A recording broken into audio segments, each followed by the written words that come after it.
Hey there, welcome to the latest episode of Hiker Homily. I'm finally outside walking around. What do you know, there's a whole bunch of factors that kind of led to that, but that's not what we're talking about anyway. For this episode of Hiker Homily, I am finally going to start my series on Leave No Trace with principle number 1, which is basically research and be prepared. So that's what we're going to talk about.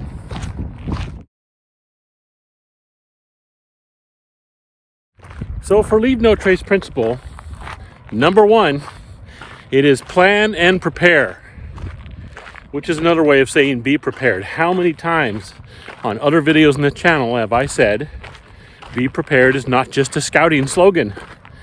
It's something that most hikers really should do, is be prepared, do research, prep, things like that. I know there's a whole crowd out there that always kind of shrug their shoulders and say, I just do it this way. And that's, that's on you. That's fine.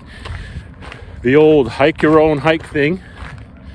Go right ahead. But really the more experienced hikers, especially when we're not talking about just kind of getting out there, just taking a walk basically with your pack on in familiar territory. If you're going to go out on long hikes, places you've never been before, all that kind of thing, prepping and planning, being prepared is a huge thing. One of the main things is it's a safety thing that helps minimize the potential for personal injury and things like that. Again, this goes back to the other video I did a while ago on Hiker Know Thyself. You've got to know your own abilities. Can you handle a 5,000 foot elevation gain in a mile and a half? Are you going to be able to do that? Is that going to wipe you out? Is that going to injure you? Can you handle some technical hiking, like being prepared for the Lost Coast Trail and the boulder hopping that had to be done there? See, all that kind of stuff can help mitigate. It'll make your trip more enjoyable and will help mitigate the chance. I mean, there's always a chance of injury on a walk. Just walking where I'm here, I could get injured or something could happen. Absolutely. But you're lessening your chances of all that happening by prepping yourself, training for it, researching to see what's going to be going on and things like that. So that's just one part of why this is the first principle.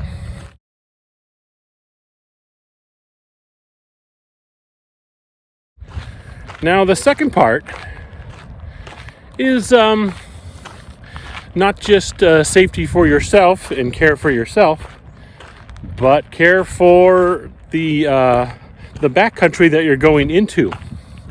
Being prepared and knowing what you're getting into helps mitigate and lessen the chance that you're going to do something like get off the trail and get lost. Or not be able to find a place to camp, or one that, this is it. It's dark now. I need to set up my camp, so I'm going to do it here, and that means I'm going to have to sweep out this area and tear up this plant here and squash down this grass there. Things like that. Things that Leave No Trace would prefer you didn't do, right? You're trying to mitigate your impact on nature. That way, when you want to go back to that area and other people want to use that area, it's not trashed, because everybody's been doing that. Everyone's like, I'll just tear this down, or I'll squish this over, and that's where I'll sleep tonight. Being prepared, prepping yourself, researching helps you mitigate that issue so that you're not having to cross-country things and bushwhack and destroy stuff on your way through. So that's another step for why we prep and be prepared.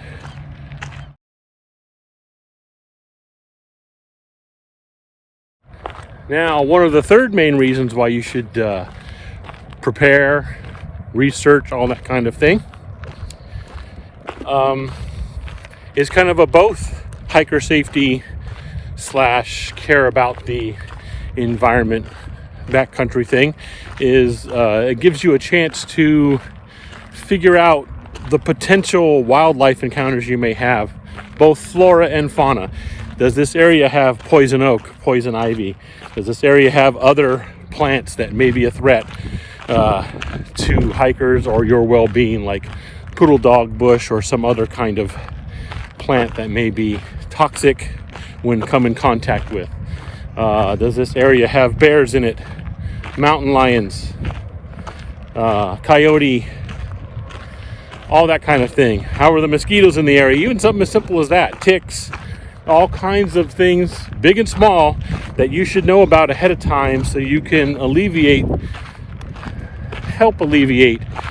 Nothing's ever going to be zero chance, but help alleviate the possibility that you're going to have problems. Oh, there's going to be mosquitoes or ticks in that area?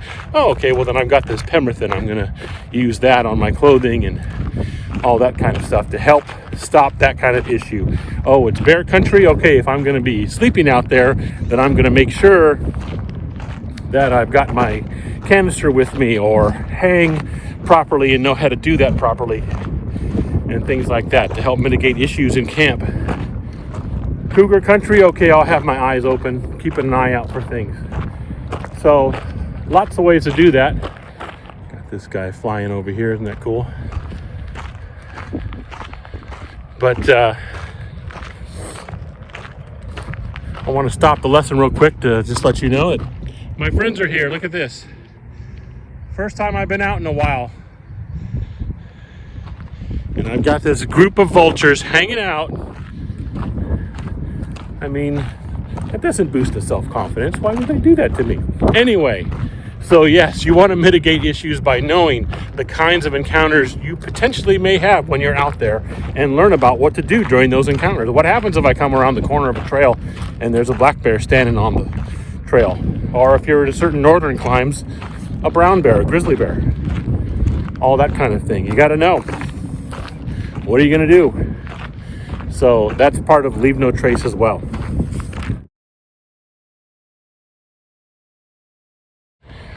So some of the things that come along with step one of the Leave No Trace principles. Principle number one, which, as I said, was plan and prepare. You want to set goals. If it's just you by yourself or the group, you want to try to have a goal that you're aiming for. I'm trying to get this far on the trail. Now understand, and I've said this before, I hope the wind isn't completely drowning me out. I've said this before, if you can, try your best to be reasonable about these goals, and also try your best to be flexible as best as you can, because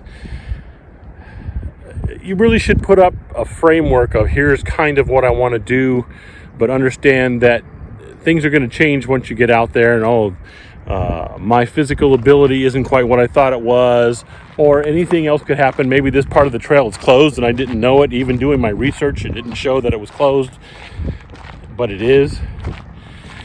So I'm going to have to alter my plan.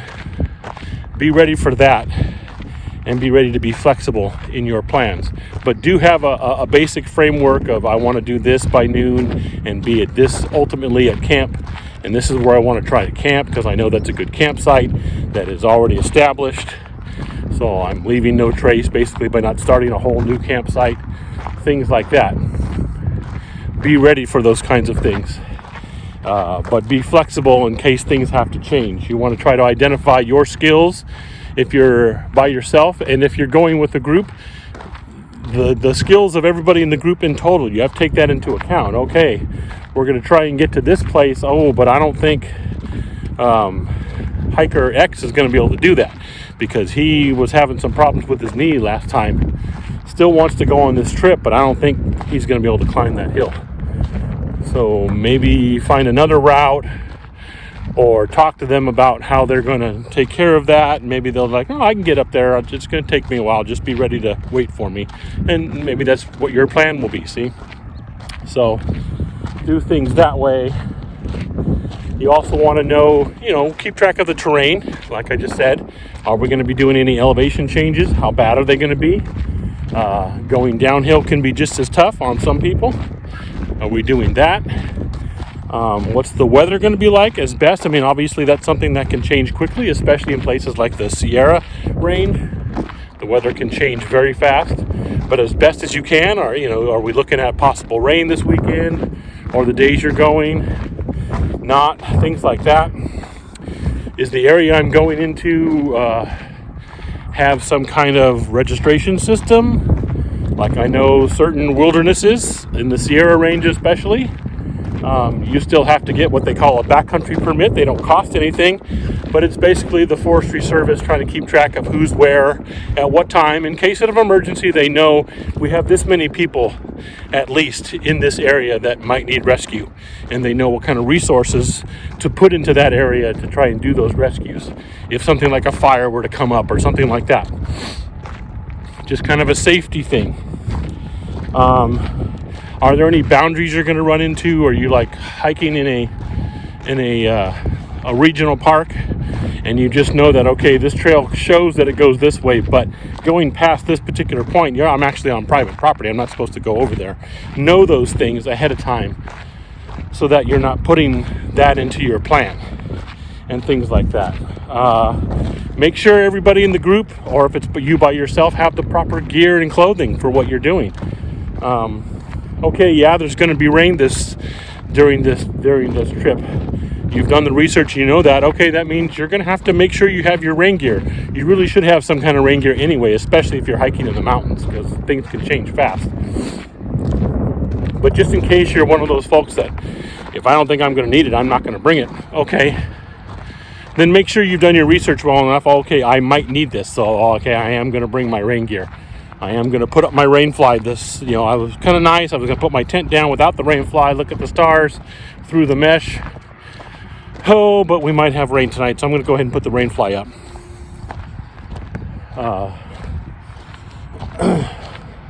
Make your plan able, like I said earlier, to match the abilities of everybody in the group. That's part of Leave No Trace principle number 1. And after the trip is done, you're not finished with Leave No Trace number 1. What you do then is you evaluate how things went. Okay, that was pretty smooth, except we did have trouble with Hiker X. Said they were going to be able to get up that hill, but man, they couldn't. It took everything we all had to help them get up there, and then getting back down was going to be even tougher on their knee. So you need to evaluate that kind of thing, and maybe next time you guys do a heavy hike, either Hiker X doesn't come along until that knee is completely healed, because they may be pushing themselves too hard, or you pick a place where Hiker X can join you and it's not major elevation change until that knee gets better and things like that. So, little things like that. You're going to evaluate how the trip went, use that information to apply to your next trip, to do whatever you need to do to make things go more smoothly, so you can ultimately enjoy your backpacking or hiking experience. So that's the basics of plan and prepare, which is Leave No Trace principle number 1. And so that's the first in the series of the principles of Leave No Trace. And I hope it was a little informative. You see it bandied about a whole bunch of times. LNT. People will type that all the time. Oh, what happens if I do blah, blah, blah? Oh, LNT. You got to follow LNT. But no one tells anybody what the hell that is. If you're a brand new hiker, that doesn't mean anything to you. What is LNT? I don't understand what that is. Okay, you threw the words at me, you threw the letters at me and stuff like that. But you can go to lnt.org and have all of the Leave No Trace principles spelled out for you. I suggest you go do it. It's a lot of good information. I'm going to be going over some of it on the channel slowly but surely. Here's number 1, but I'll be doing the rest of them.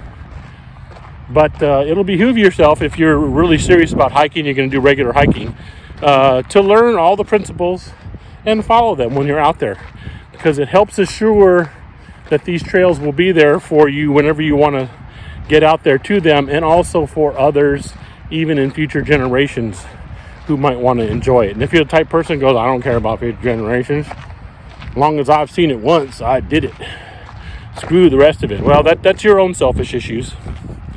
sorry, that's what it is.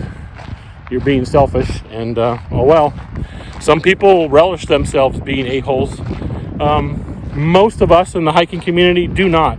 We do care about what goes on in the future for the trails and things like that, for future generations and for other hikers. So Leave No Trace, lnt.org, is a way to help assure that. So there we go. That is this episode of Hiker Homily. It's been a while since I've been out, actually getting some miles in. So I'm going to finish this little trail that I'm on. I'm back on the old Shima Loop, getting close to the turnaround point. And other than that, thanks so much for watching. As always, if you have any comments or questions, all the time, hikingforhealthca@gmail.com or any of the comments below. And other than that, I'll catch you later.